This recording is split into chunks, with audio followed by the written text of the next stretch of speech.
Yo, what is up, YouTubers? We're out here. I just had the ribeye. I cooked a ribeye and a New York strip. That's the New York strip. All that water, I started off with a little bit of butter, but all that water came out of that, and the makes that. I dip that in there like that. Oh man, that's good stuff.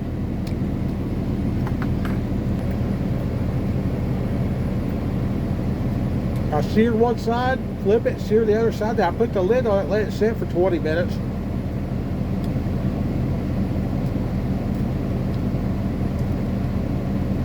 Then it cools it. It brings that internal temperature up. Because you want to make sure that it's fully cooked. So I'm watching this deal and it says, this guy talking about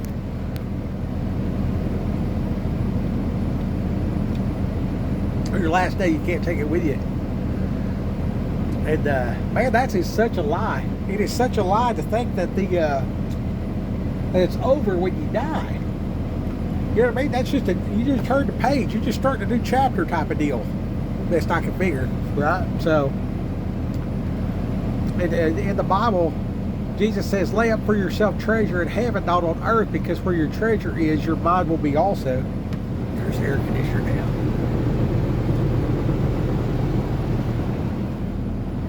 Got that recirculation for that AC. It was raining earlier. I had it turned off. It's nice and quiet. It got kind of loud. I had to get the AC going. Anyway, so in the Bible we see where Yeshua says, okay, technically everything he said, like he's the master, right?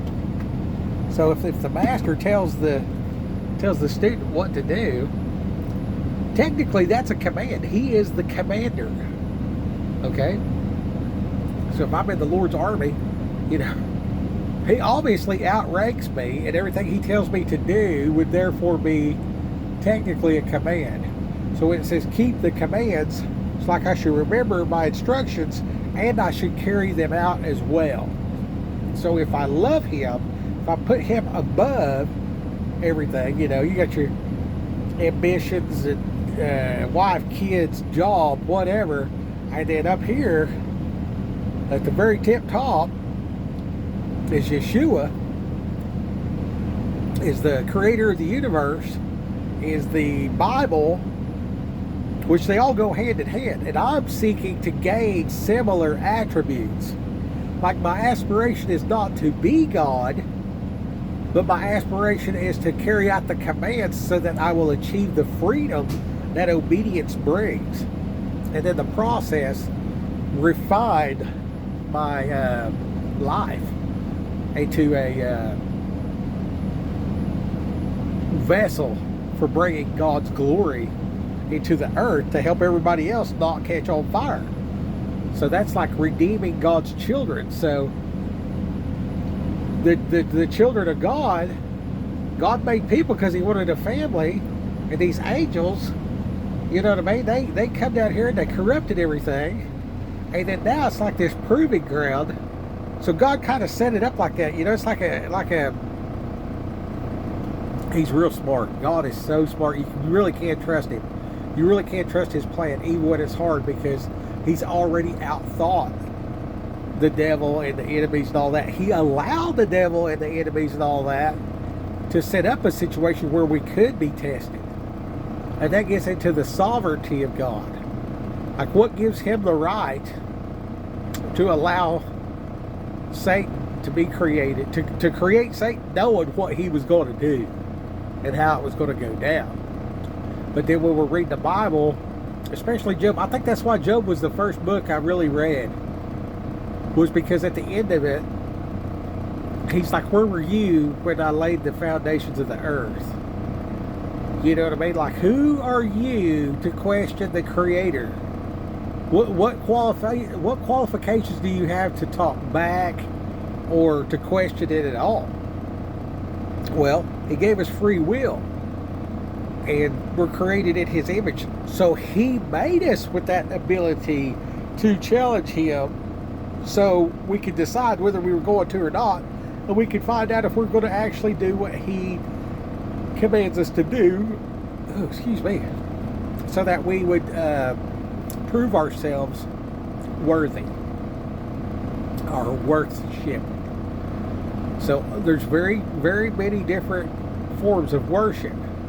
Okay, so one of the things is telling the truth to people, because in one other place, Yeshua explains that we should beware of the traditions of men. I have heard people say a phrase: "It is better for your seed to fall in the belly of a whore than to fall upon the ground." And I think that scripture has been one of the best witness tools. When I was in county jails and later in prison, I used to challenge people to show me where the Bible said that, because the Bible does not say that, but everybody thinks that it says that, but it does not say that. So in the quest to walk in truth and avoid delusion, and to pull myself out of delusion, like it hit me at one point. I'm like, well, I know what I know, but I don't know what I don't know. So I don't even know what questions I should ask about, taxes. I mean, I know I flip this switch and the lights come on, but I don't understand electricity. You know what I'm saying? So at some point, I got to step out in faith. I can turn this light on without being electrocuted. And that faith comes from watching other people do it first. So I go into the Bible and I see where people lived out their lives, and they did this, good, they did this bad, the consequences of both bad and good. So the connotation of bad, when I say the word consequences, like you're going to face the consequences, right? So that doesn't qualify good or bad. You know what I mean? Evil or pleasant or any of those things. That's just saying, if I do this and I do this, I get that. So that removes all emotion and stuff, and you can logically see, flour, water, salt, milk, heat, gravy, or whatever, Yes, and that's how you make gravy. And if you get careful, you make paper mache, and it's horrible if you get some of the steps wrong. There's timing. It can be very complicated. Making the gravy can be very complicated. Do you want it to be white gravy? Do you want it to be brown gravy? What flavor, would accent your breakfast versus dinner? Steak versus potato? What do you put the gravy on? There's all these parameters just to making the gravy. Well, you can tell I'm hungry, huh? Anyway,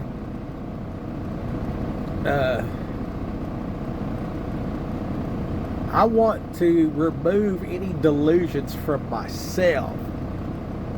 Mostly because my motivator for that is I don't want to lie to y'all. I don't want to tell somebody incorrectly, especially matters that deal with life and death, heaven and hell. So I see this guy and he's saying, no, you can't take it with you. That's a lie. That's a lie. When you die, you take your soul and a record of everything you ever said and did. And there's like this, there's a part where Paul said, "My brethren, whom I yearn to see, my delight and crown, the wreath of victory," right? So like back then, when they'd have the Olympics, they'd put this wreath with like a medal, like so you get your gold medal or whatever. So that was your wreath of victory. And some would say the crown type of deal, right? And then like the Bible says that the saints cast their crowns at the feet of Jesus. So on Judgment Day, in my head, this is the New Living Skipper edition. In my head, the parable of Skip. There's like this ceremony or whatever, and you're at this podium, and these angels crack open these books, and because your name was in the book of life, they read off everything that you did. And I'm assuming after a while of hearing all this good stuff, you know what I mean? I look at my own life and I'm like, I am horrifically evil, messed it up daily. But Jesus' blood casts the sin as far as the east is from the west. And, yeah, he saved me, or I wouldn't be there, right?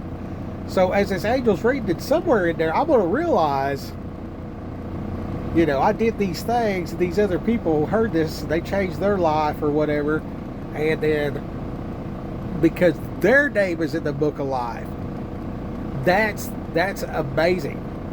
You know what I mean? So like, just imagine your family. Just think right now. This is like a little just between me and you. You got a wife, kids, brother, sister, whatever. Whoever comes to mind, just imagine a terrorist comes and just takes your kids, right? And you done called the FBI, the state police, the whatever, Earl and them. You've done everything you can to try to find your kids. And you call me up and you're like, hey, Skip, they took my family. I'm like, dude, I'll go get them. Right? So I take off. A couple days goes by, I call you up and say, hey, man, meet me at the airport. I'll be there in an hour. I got your family. I whooped the terrorists. They're safe. We'll be there, you know, in an hour. Meet us down there at the airport. So an hour goes by. You're at the airport. You're standing there. You see your family coming down the escalator. And they run up to you, and you run up to them, and you give them a big old hug, and they're redeemed. In that moment, how would you feel about me? How would you feel in that moment? Okay, that's exactly what you're doing for God when you spread the gospel. That is exactly what you're doing for God. That is that we read it there where it says, do not grieve the Holy Spirit. So we know he's emotional. He's a jealous God and everything else like that, right? How jealous are you? How enraged are you if someone has abducted your family? What lengths would you go, and how would you feel about the Redeemer? Okay, so when I'm spreading the gospel out here and I'm giving these Bibles and stuff like that, I'm laying up treasure in heaven. You know what I mean? If 1% goes on to salvation and I had a part in that, it's all worth it to me. Okay? If one person does not burn in hell, and I had some form of helping that happen, you know, maybe I witnessed to them, maybe I, you know, changed a flat for them, and they would have got hit that day, and because they lived for another 50 years, eventually they got right. Now they, you know, made it to heaven. You know what I mean? Even whatever little piece, you know what I mean? I was just in line at the gas station, and I was like, you know, be positive, you know what I mean? And that was enough that person didn't kill herself or whatever. You know what I'm saying? Whatever piece of the pie, I do not know, but I trust God that he built me to be a part of the pie. So I know I have purpose, okay? But when this guy said, you can't take it with you, those angels are writing that down from right now at this moment, the moment that you're seeing this, from now until you die, you have total control of what the angels are going to say about you, right there in front of God and everybody. You know what I mean? It's Judgment Day. Your name's in the book of life, thanks to God, thanks to the blood of the Lamb. You know what I mean? This is not a salvation. The salvation is a part that is enormous. It's the kingpin, linchpin, however you want to say it. It's the key to all of this. So Jesus, you know, he fulfilled the law of atonement. And then because of that, you know, all glory to God. And then he, you know, days later sent the Holy Ghost. So now we have access to that. So we can have these unctions and inklings and, you know, gut feelings and all this kind of stuff to be able to go into the world to do the purposes of Yah. And it's an amazing ride. And then our quest to obey his law and operate appropriately via his opinion of what is right and wrong. we know that God clearly spoke to Adam and was like, here's some stuff for you to do. You know what I mean? Here's your equal partner, that came from your side. So now it's Adam and Eve, and he told him, he's straight up, he's like, hey, here's this situation, but don't be messing around over there with the knowledge of good and evil. And then they, fell victim to that. But God knew they were going to do that. God knew the progression of time. He knowed it. He's the one that set it up. Okay, so we're suffering through these things to grow. And the earth right now is a proving ground, right? So the law over here, the Torah, or the law, that's God's opinion. And for us to act appropriately, we should keep the law. And then this thing about keep the law, you know what I mean? Like, I can keep a record. You know what I mean? Like, I can have everything wrote down in a book and keep it. That's one way of keeping it. And then I can I can take it to heart. You know what I mean? I can write these things on my heart and be like, get down to the nuance of this deal and really seek. And it's kind of confusing and everything. Every dude knows what it's like if he's been married to try to figure out what the woman wants. Okay, it's a mystery, and it changes, and it's not that God changes, but it's a marriage. Okay, all right, so they call them dad jokes for a reason. Marriage itself is the ultimate dad joke from our Father who art in heaven. Anyway, so we look into this nuance and we try to get to the bottom of this thing, and it's like, what does the Creator want us to do? And everybody's got a different opinion. So I want to go back to the source, and I'm looking at the book, and I'm trying to get original translations, and my way of conducting myself will evolve. Just like as time progresses, my marriage will evolve. You know what I mean? There was a time where it was a big deal to have motorcycles and go to Hawaii because the wife wanted that in her life. At this stage of our lives, my wife has regret that she did not become an avid motorcycle rider, but she isn't really looking to do that now, because if you're riding your slide and you get a certain age and the wisdom kicks in, and it's like, it ain't really worth it. We'll just get like a 3-wheeler. You know what I mean? Don't fall over. You know what I'm saying? So, and they have really cool 3-wheeled vehicles, and there's like, a Mazda Miata with the roof down and an LS. You know what I'm saying? Like, what are you trying to do? Get the wind in your hair, take the corners, you know what I mean? Zipping around, all this kind of stuff, versus I, fell over at the stop sign because it's, too heavy for my leg. Or like somebody didn't see me because I'm so small, they ran over me. You know what I mean? Like, at a certain point in life, nobody just wakes up when they're 60 years old. It's like, you know what?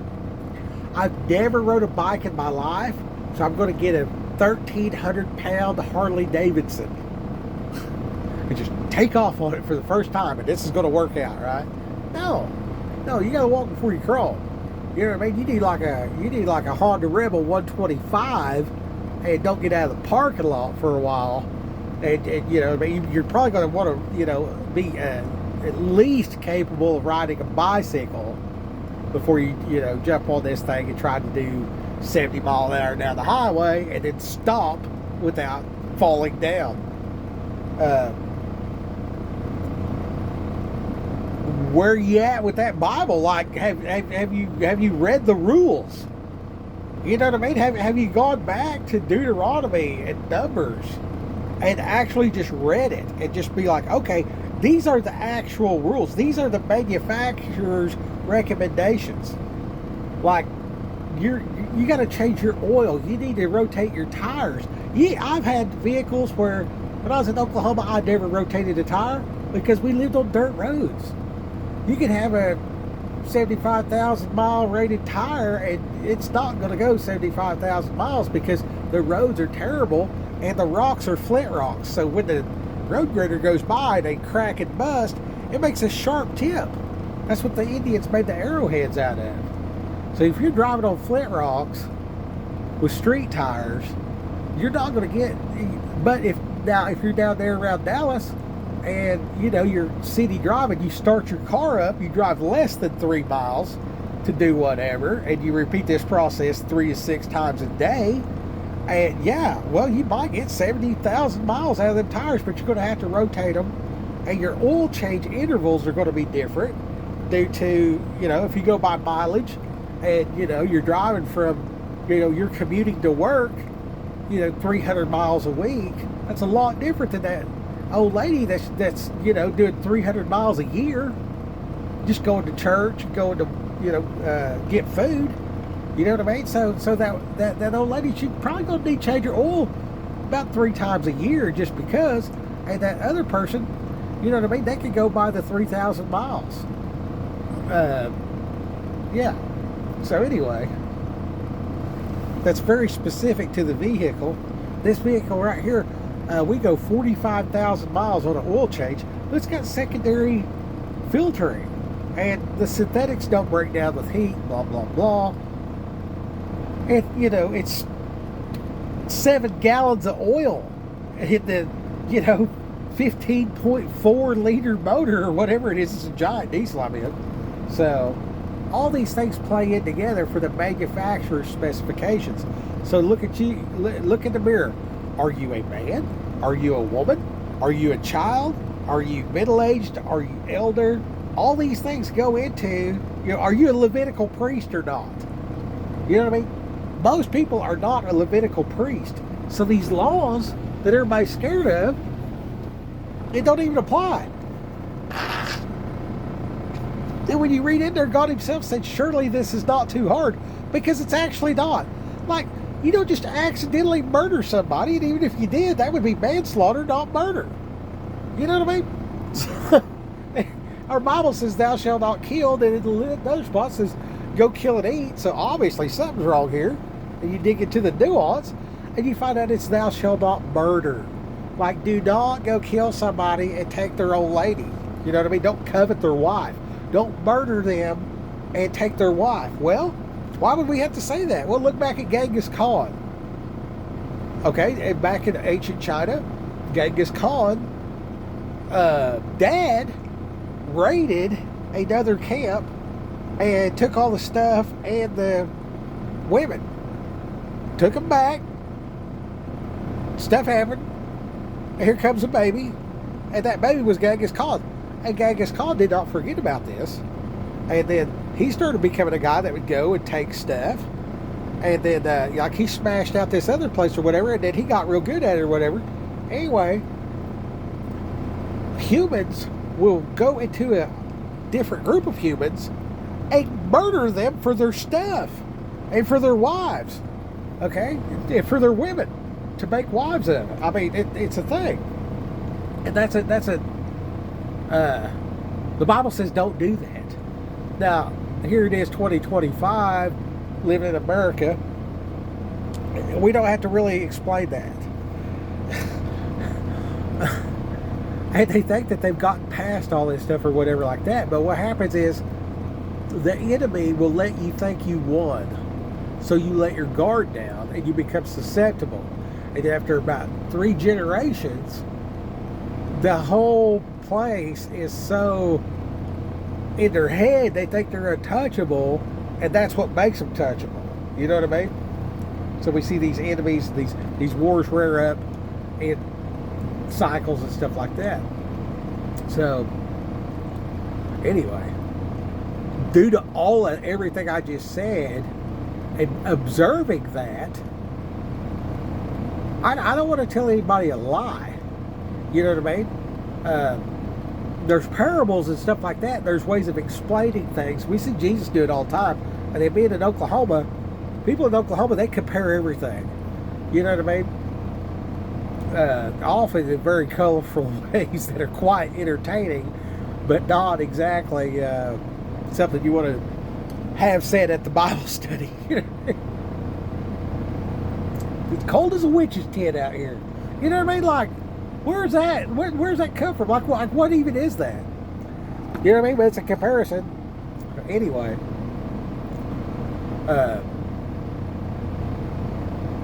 So the point of what I'm trying to tell you guys is you're going to take it with you. That's the truth. The lie is when you die, you're not going to take nothing with you.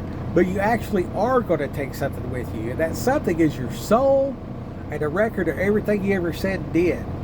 So if you can take this Bible and look at the manufacturer's recommendations and then know that because Jesus' blood, even though you fall off the horse, you can get right back on the horse. You know what I mean? You fall off the horse, get back on it. You know what I mean? So the only reason you have a horse to get on to begin with, while you're getting on your high horse, is because Yeshua died for you. And that's where all the glory belongs, right there. Okay? So he fulfilled the law of atonement. He said, not one jot, not one tittle shall disappear from the law. Okay, so since we've been redeemed, we've been atoned for. You know, work out your own salvation with fear and trembling. Like you should be afraid. If you get this wrong, you're going to hell. Okay? Is it a free gift? Yes. Do you have to do stuff? Yes. There's a confusion in between free and ain't got to do nothing. You know, it says count the cost before you take this journey. You know what I mean? Like I gave my life and my freedom to God. And now I do what I do. And I've elevated God to a status of most high in my life. That's why he is most high. And my most high happens to be the creator of everything.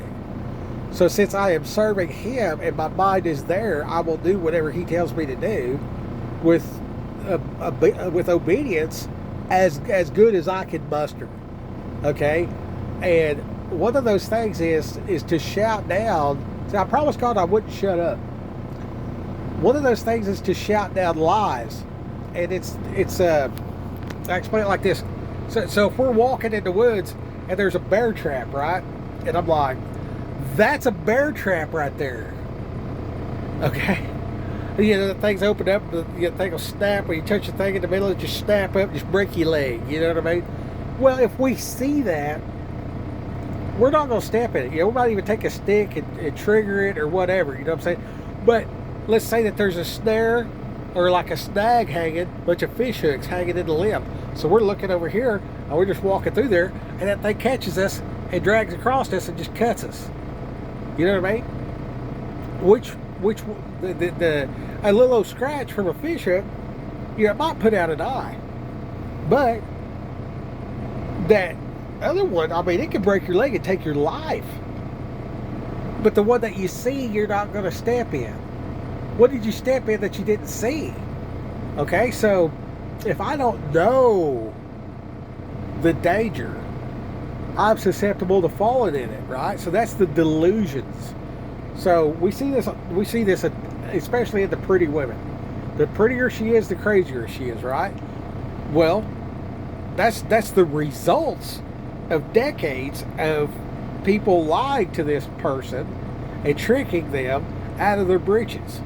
You know what I mean? You get this really good looking girl that's, you know, might not have the most intelligence to begin with, and then just, you know, kind of gullible, kind of pretty, and dude after dude after dude after dude tries to, and then we have like whole movements in the culture, you know, where it's just like, you know, you need to get your body count up, you know, go play the field before you get married and all this other kind of stuff, where the devil's just tricking these into giving up their virtue.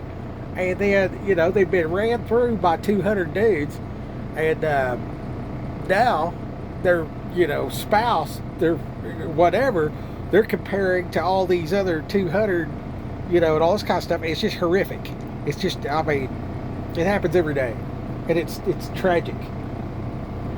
It's very tragic, and they appear to be crazy.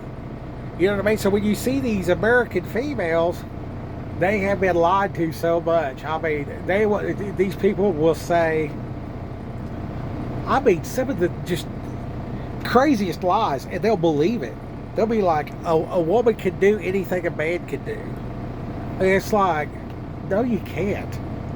You know what I mean? You can't. Like, you're not that strong. You're not, I mean, we see it in sports, okay? That's just one of 1,000. But, like, I can't produce a baby. Like, I don't have a womb. I'm a dude. You know what I mean? And, like, God made Adam and then made Eve from Adam's side. But together, it's a hand. You know what I mean? Like, the two become one. So a man and a woman is one. That's what holy matrimony is a man, a woman, and God. So a man and a woman both seeking after God, the strand of three is not easily broken. So my wife's lifting up God, and I'm lifting up God, and then there's God in the middle. You know what I'm saying? Like, and we're all together. It's just like a rope. And I mean, it's strong. It's strong. And if you don't have that, you're weak in that area. I mean, you might be, you know, super rich or whatever like that.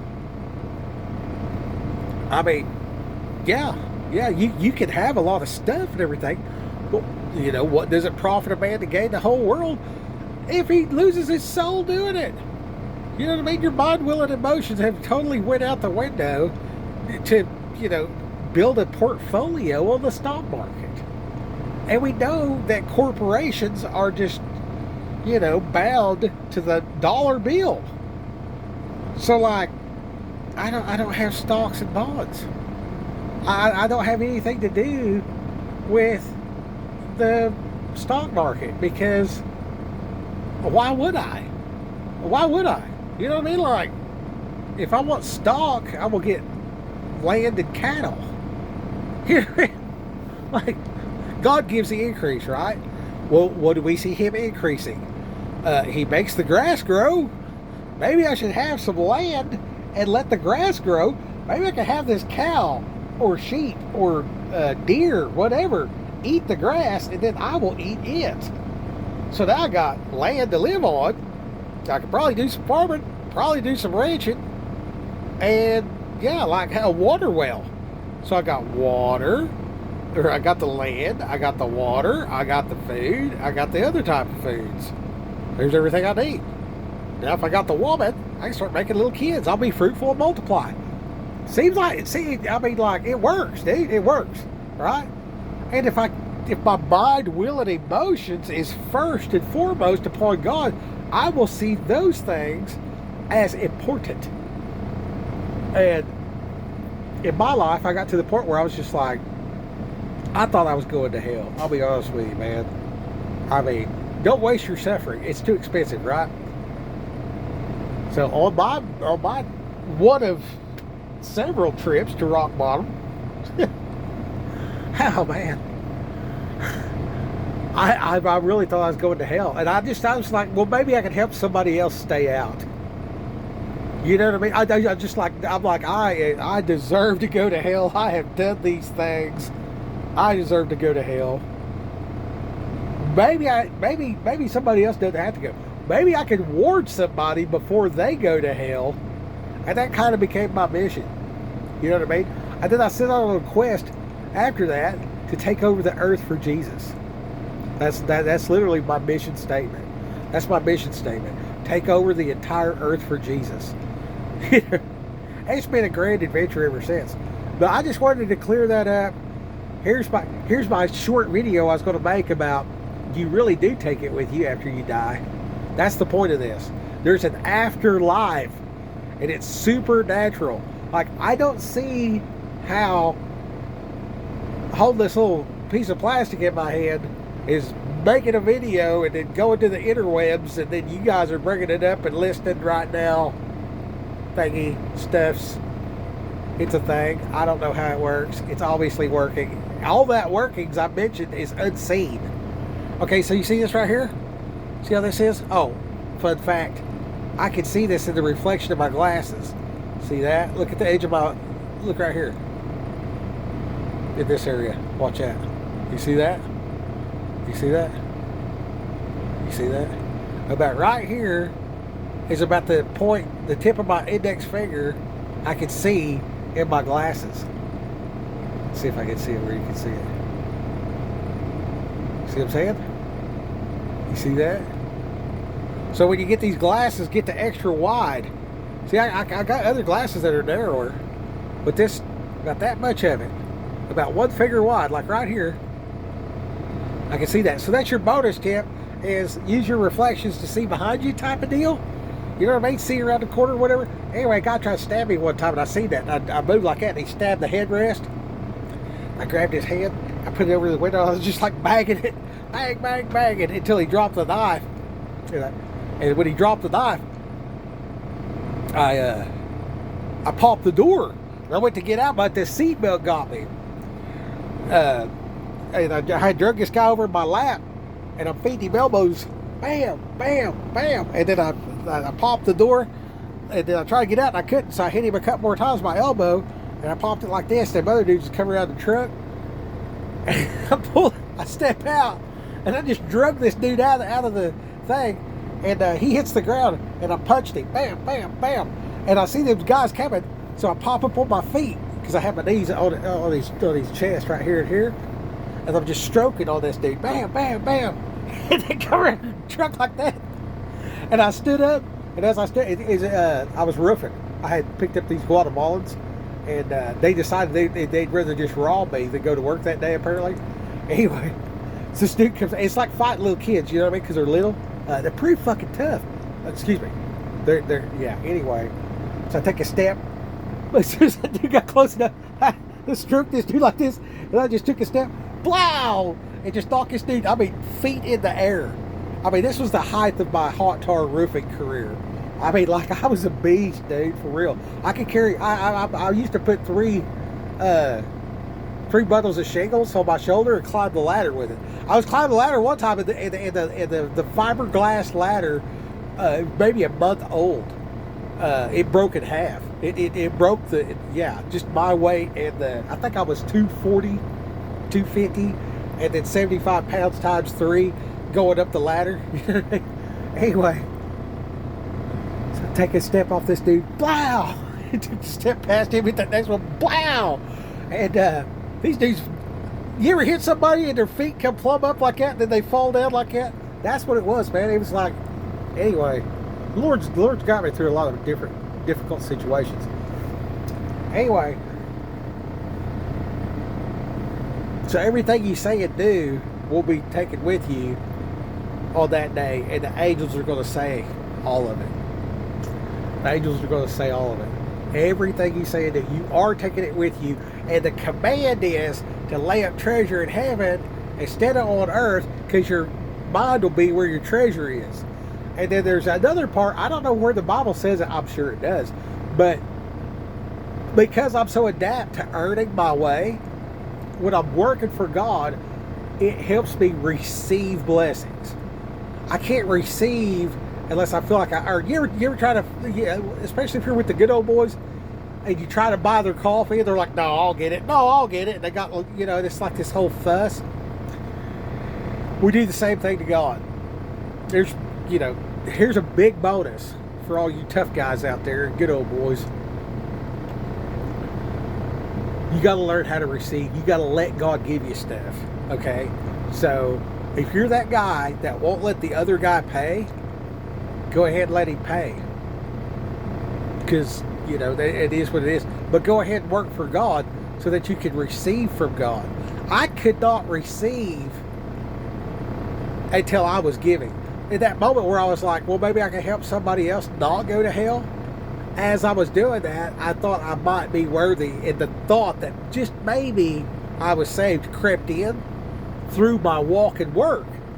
So my walk and work allowed me to receive. Now, I didn't do shit for my salvation. My salvation came 100% from Jesus' blood. He fulfilled the law of atonement and saved me. I know that now, but I couldn't receive it. And as I was walking out, help the others. I'm going to hell. I'm done. I'm cooked. But maybe I can help somebody else. Hey, how am I going to help Rando at the gas station? You know what I mean? Well, when I tell jokes, people listen or whatever, strike up a conversation type of deal, and then be like, here, read this Bible, stay out of hell. Sounds like a good idea. Whatever. You know what I mean? And I'm like, God, give me the words, right? Or whatever like that. And then as I'm saying these things to the people, I'm hearing this stuff. And lo and behold, 22 years of it, I'm almost not suicidal. Almost. I still have moments where I'm just like, I'd be better off dead. And the struggle's real, Bo. The struggle's real. So that's today's video. I'm going to shut up now. I hope this helps you guys. I really do. It helps me saying it. You know what I mean? I want to thank everybody that's watching this right now. And I want to thank all the goodness and grace that is present. And I just want to say thank you to the people watching this. You know what I mean? I thank you because if I wasn't talking to you, this would be really crazy sitting here talking to them. Like if I just had my fork. Well, today on today's video, just talking to the fork. You know what I mean? Just like that. Maybe that's the false idols. You know what I mean? They're like, help me, coffee cup. And then here's the cell phone, and it's given the ability to flap its yap. I know I'm talking to another person on the other side, so it's a little bit different. And then I got another little thing here. Somebody gave me this in Tennessee. I don't pray to it or nothing like that, but it's pretty funny. It's a little Jesus.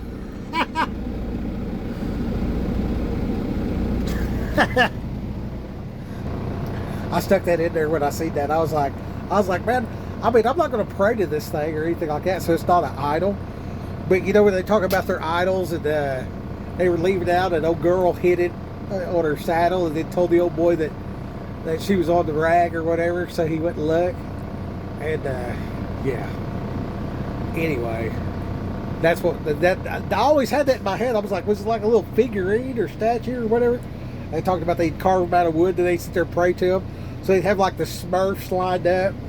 You remember you used to get them little toy Smurfs? So they had their little, nativity scene, I guess is what they do now. They have their little nativity scene. But we're praying to the Creator, and we're thanking Jesus and everything, praying through Jesus to the Creator via the Holy Spirit in one accord. So the three are one. That is so complicated. It's so simple at the same time. It just... Okay, back to the marriage thing. You and your wife have a thing, and there's like inside jokes, all this kind of stuff like that. So God chose some people, and other people He knew they wasn't going to be worth shit, no matter what. And that was their choice. You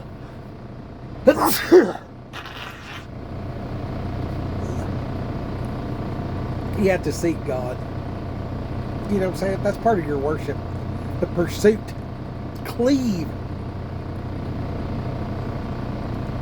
Cleave unto Him. The pursuit. In that, you're going to find these little nuanced things. And God is so big, you'll never get to the bottom of it, right? So it's an ongoing adventure. You're not going to get bored. If you're getting bored, you're seeking Him in the same way. You're not opening the new door. You're getting to a level to where you think that you know it all, and you don't. There's more. But wait, there's more. There always is. And it is so worthwhile. There is nothing else that can compare to it. Nothing. There's a whole song, nothing compares to the greatness of knowing the Lord. You know what I mean? Don't get wrapped up when you find out the word Lord means possessor. You know what I mean? I mean, like, if God is your master, if you worship the Creator, and that's it, he's really like who you serve, and you made Him the highest, the most high in your personal life, then He owns you. I mean, for real. For real. Like, duh. You know what I mean? So, if you're going to do word study on something, take it all the way. If you don't take my word for any of this stuff. If any of this kind of clicks your trigger to whatever degree, search it out.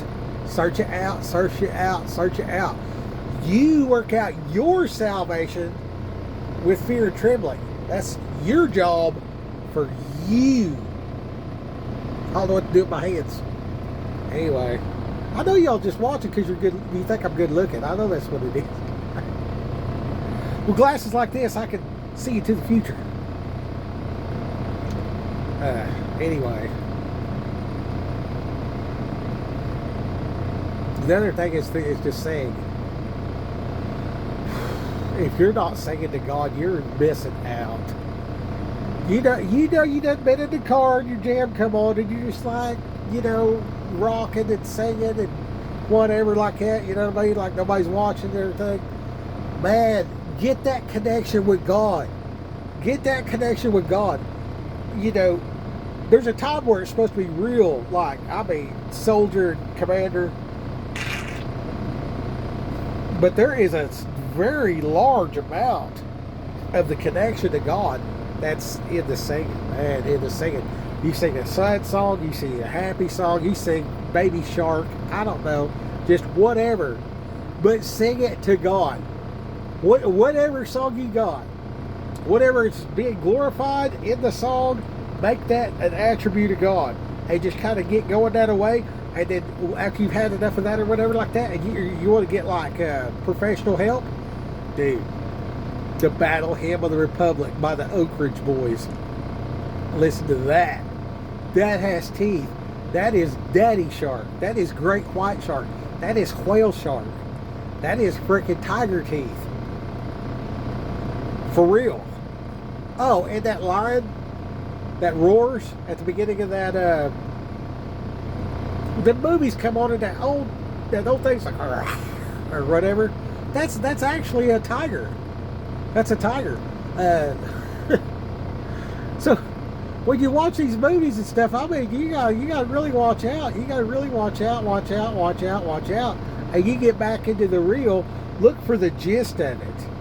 Look for the gist of like what is being conveyed in this parable. And you'll see that there's 13 to 45,000 simultaneous things being conveyed. And when you have these talks with other people and you're openly debating some of this stuff, listen to what they're saying. I'd be like, okay, maybe, but take what God gave you as a you specific thing for you. And if you get like, 13 people, it's like, hey, you're way off. Hey, you're way off. At what point do you talk to other people and they're like, that's not accurate? They might be right. Okay? I'm going to tell you that right now. They might be right. You might be delusional. Okay? And in that moment, don't get mad at them. Don't get mad at them. Say, okay, if I am caught in a lie and delusionally thinking right now, how do you propose I fix it? Okay, you got me. Oh, debater? I almost said master debater. It says no coarse jesting, Skip. No coarse jesting. It's right there in black and white. I'm trying, boys. I'm trying. Okay, so.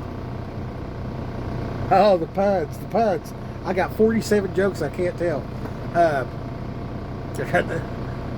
man. Anyways.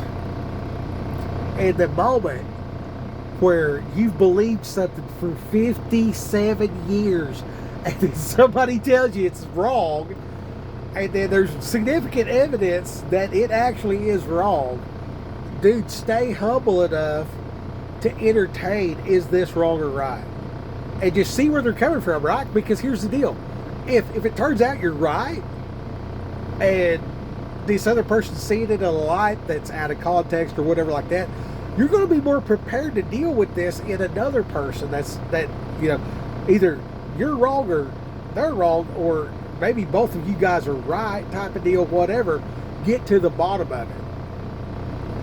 Show me, oh master debater, why am I wrong, and where do you come to this conclusion, yada yada yada. Get that in your utility belt, put that arrow in your quiver type of deal, so you can either address their delusion or make sure that you're not in some type of delusion, right? It's easy to see that the hot chick gets lied to for, procreation reasons, right? Some dudes try to talk her out of her britches. Everybody sees that's a thing. Everybody knows that happens, right?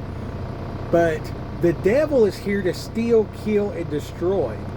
So he's trying to talk you out of your marriage, out of your life, out of your health. Oh, look how good that brownie is. Look how good that brownie is. You know what I mean? You know you want some of that Pepsi. You know you want to eat that pizza and have some Pepsi, watch the game. You don't need to go to church today. Or whatever. You see what I'm saying? You know what I mean? You start believing that stuff. Next thing you know, you're 300 pounds talking about, in junior high, we went to state. Freaking Al Bundy on this deal, right? You know what I'm saying? And, yeah, you're just sitting there trying to breathe.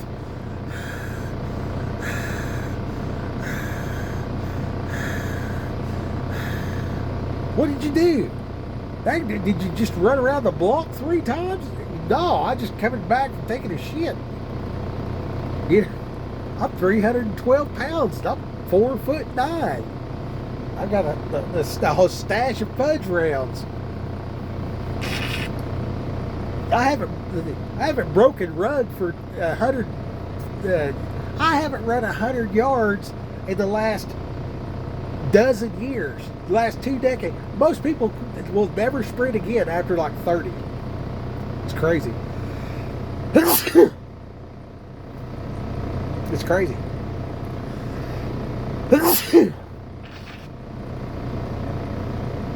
Oh, well, you know, I worked and I did this and I did that and I'm retired now.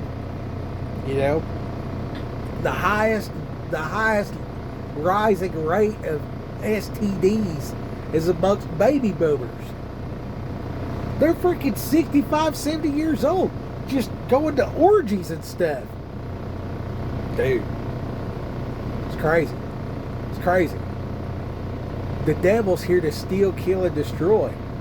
You know what I mean? Oh, it's all right. It's all right. You can. This motorcycle will go 200 miles an hour. Oh, well, look at your back tire. You got chicken strips.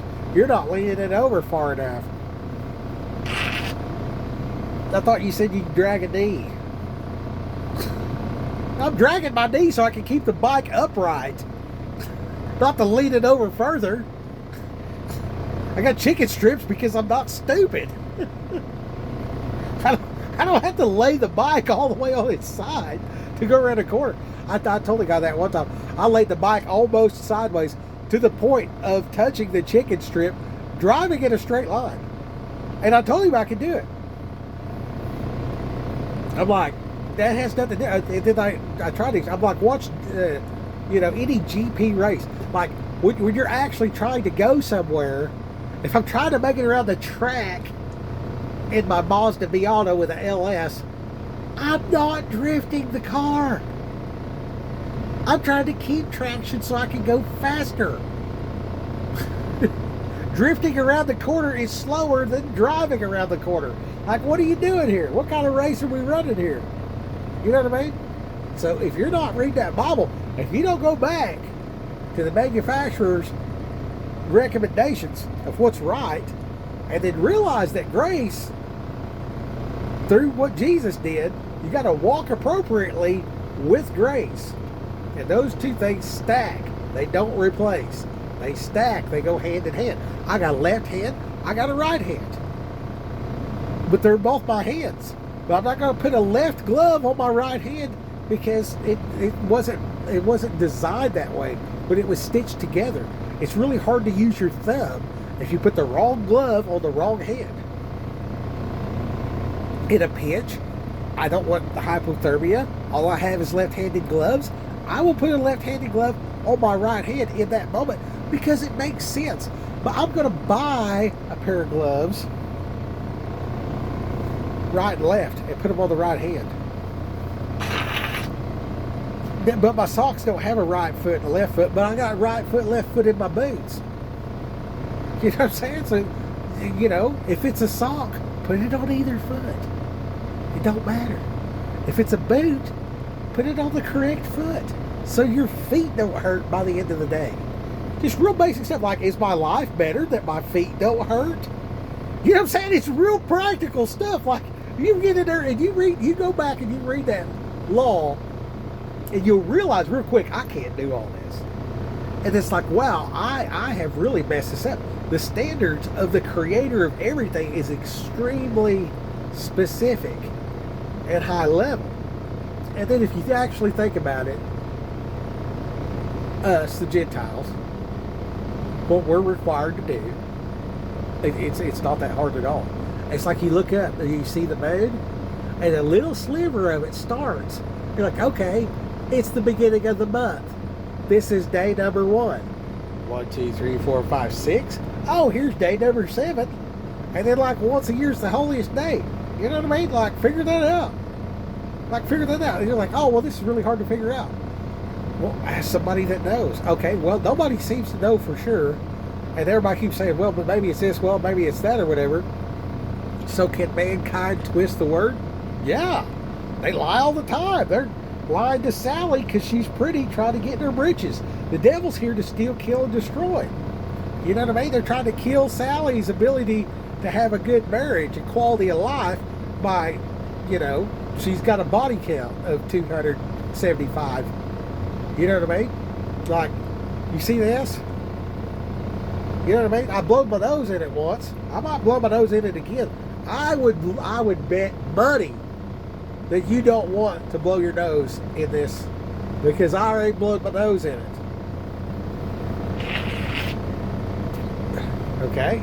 I should be keeping that to myself. It's not appropriate for me to be blowing my nose talking to the church about church type of stuff.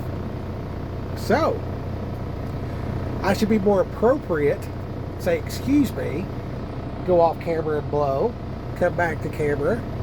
You see what I'm saying? I should go behind closed doors with my wife and no one else and appropriately reproduce.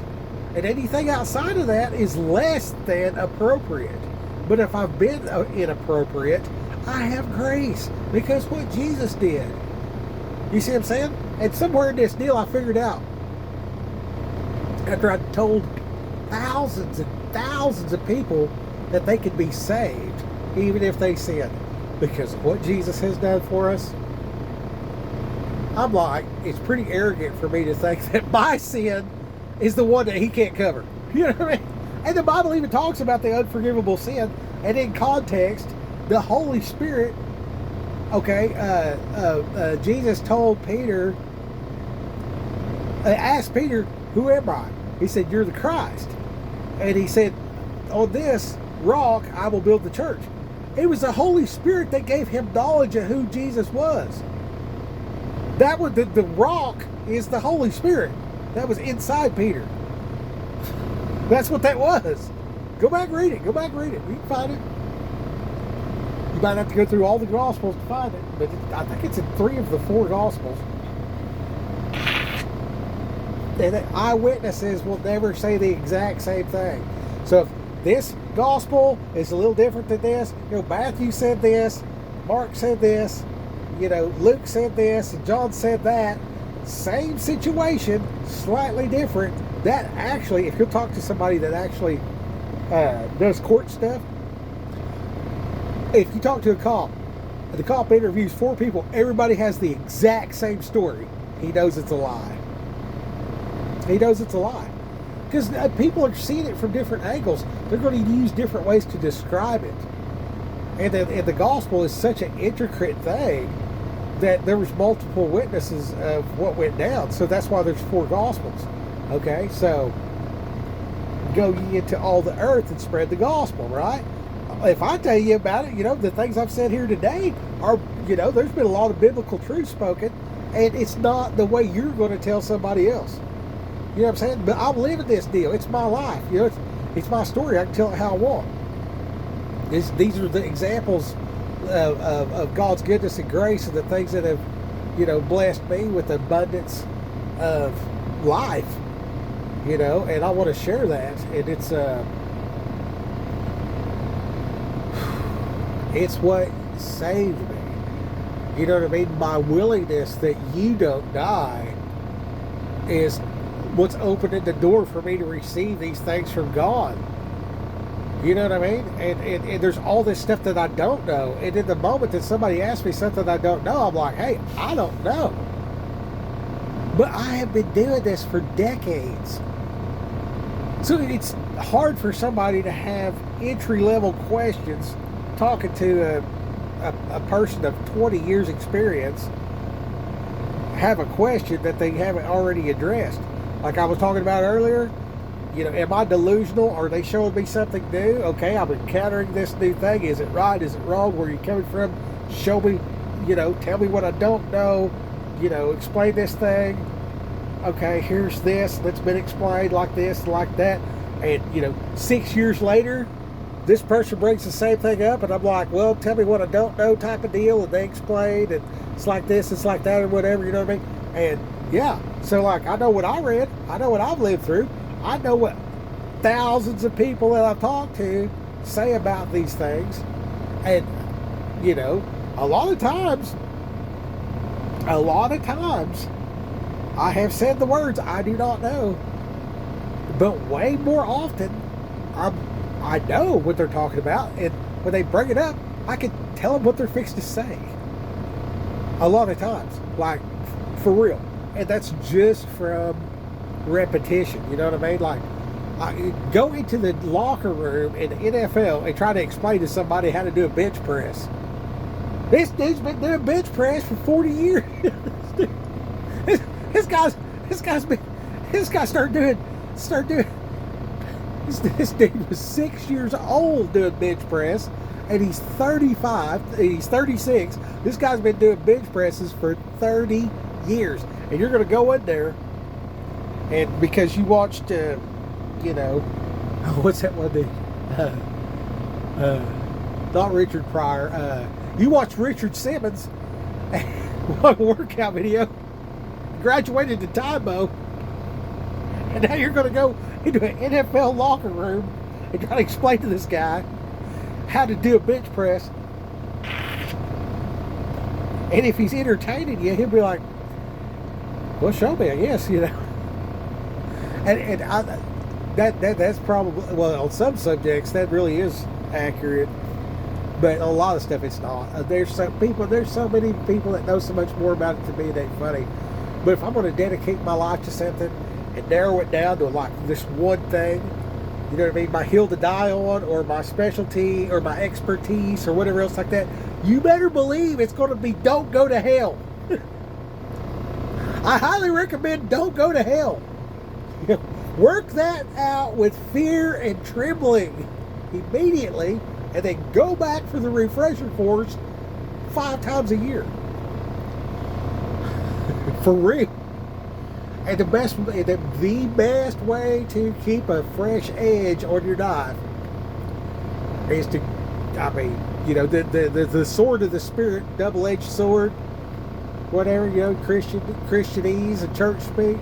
You know what I mean? If I'm going to sharpen my blade, I need some iron, and I need some friction. You know what I mean? Yeah. So that's real good. That's real good reason to be out there. Every day when you get a cup of coffee, just tell a Jesus joke to somebody. I've never found nothing like it. I just got into a debate with 4 people not 3 hours ago right here at this truck stop. You know what I mean? Talking about it and everything. And we were talking about the stupid logbook and everything, and about, do you put down off duty or do you put down sleeper berth? And he says, well, I'm doing a 34-hour break right now, and it says I'm in sleeper berth. They can't prove I'm not in there. I'm like, well, I'm doing a 34 right now, and I'm off duty for 34 hours because I'm not doing company business. And he's like, oh, well, you got to have a note from the company and blah, blah, blah, this and that. And I said something about, well, if I have to go to court to fight the ticket, I'll go to court and fight the ticket. I said, I'm not going to lie about it. And I said, one day I'll be standing in front of God, giving account.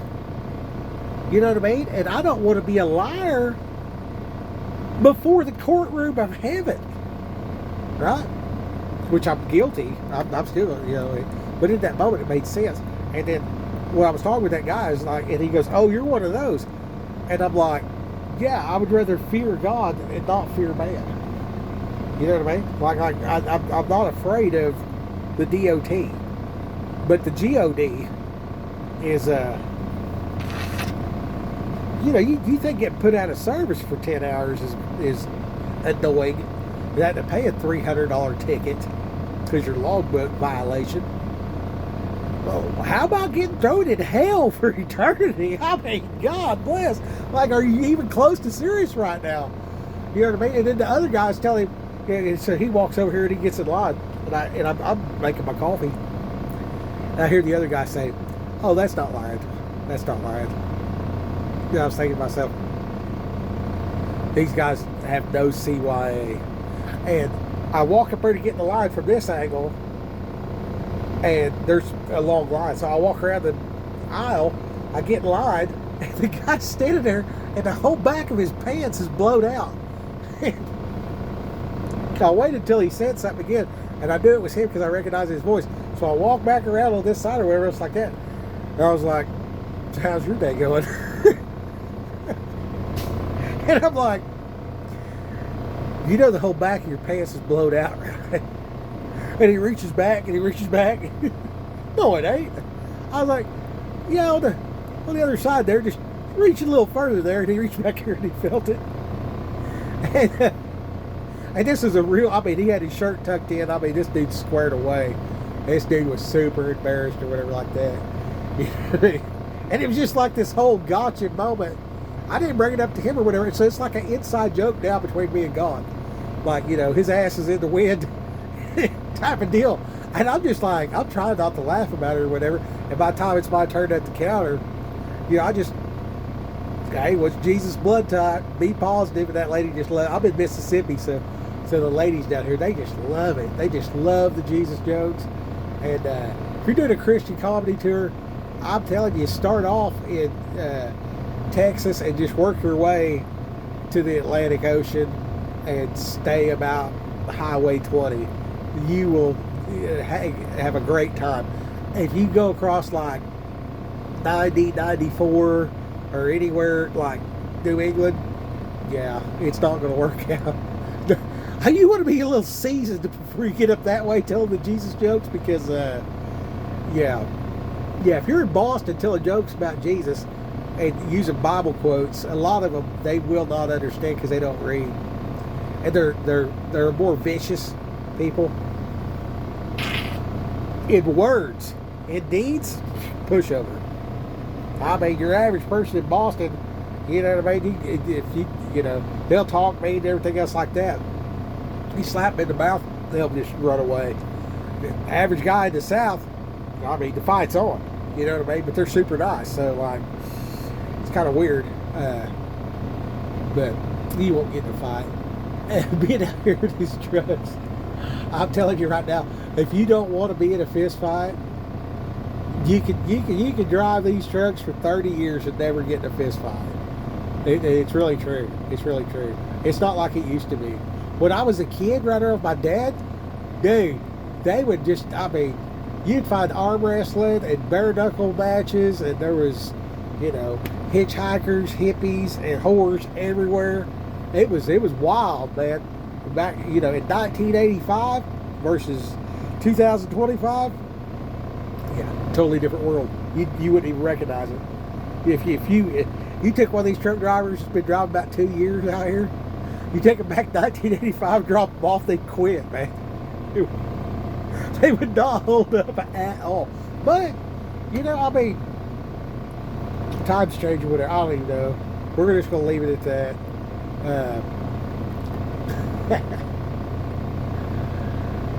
But, like with the marriage and having that inside joke, you know what I mean? And then that goes hand in hand with the pray without ceasing, you know what I mean? Like I have, a lot of times I'll be making these and I'll stop because I'm like stopping myself from saying a bad joke or something. But in my head, you know, I know God knew what I was going to say. Like he sees to the heart, right? So it's like this inside joke in between me and him, even while I'm making these videos, even when I'm witnessing in the moment, even when I'm driving down the road and stuff like that. The air conditioner quit, and I prayed, you know. I drove for a while. I was mad, having a bad day, you know, it's a couple days ago. Go to the stop, I'm sitting on the pot, and I'm just like, I just hear pray about it, you know what I mean? So I was just like, God, will you let that stupid air conditioner work? It's been working fine, it ain't quit. You know, it's working fine, hasn't quit, you know, and it's working fine, it hasn't quit. Just blowing cold air right now. And eating steak, you know. Having a good time. We're having a good time. Shout out to Dusty Slay. Anyway,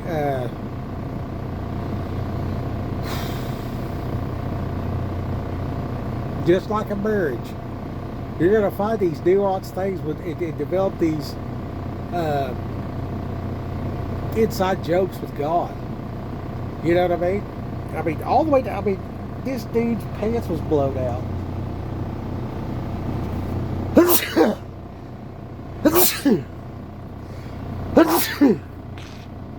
I thought about it after that too. He wouldn't have heard me if I'd have said. But I mean,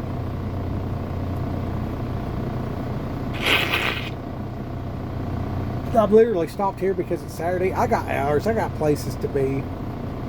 But I'm stopped here because I can drive tomorrow and still make the appointment Monday.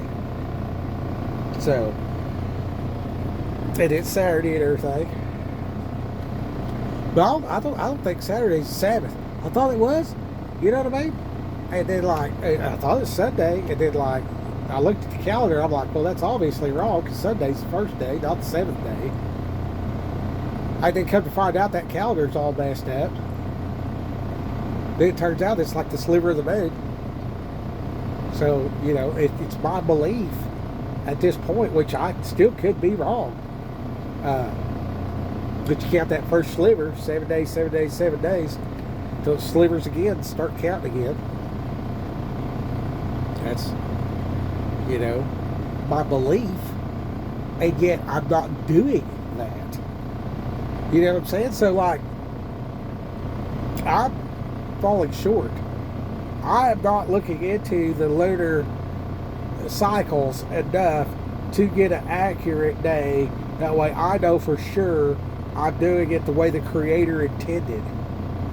So I have not done my due diligence. So I'm in sin. So I'm in sin. On the one hand, if you're real super technical.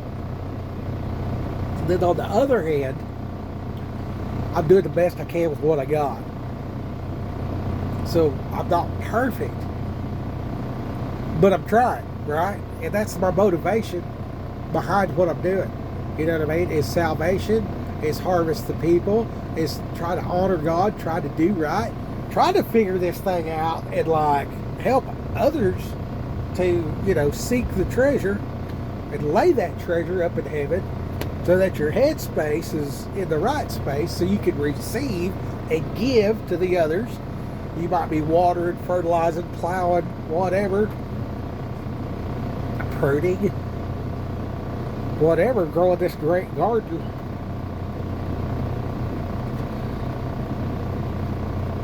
It's amazing.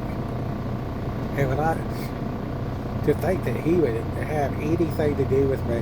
When I went to that Cherokee church, they said to write a 1,000 word poem or whatever, just gratitude. So, you know, get out pen and paper and write what you're grateful, write a letter to God. I'm grateful for, fill in the blank, 1,000 words. That's your homework.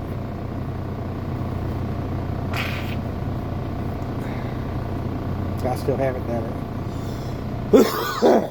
So here's some great thing. When he said it, I'm like, cool, that would be great. And I think to myself, well, I'm making these videos. I watch these things too. You know, I'm a people too. I told my wife that one time. Because she's talking about her emotions and stuff like that, the, you know, things she's going through and everything. I'm like, hey, I'm a people too. And then I just recently realized I was jealous of God.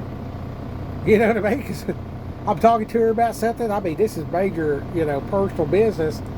And she's like, well, God hasn't told me anything about that. And I'm just like, you know, here's a subject she does not really have a expertise in that I am thoroughly proficient in. And then she's telling, I'm getting denials because she hasn't had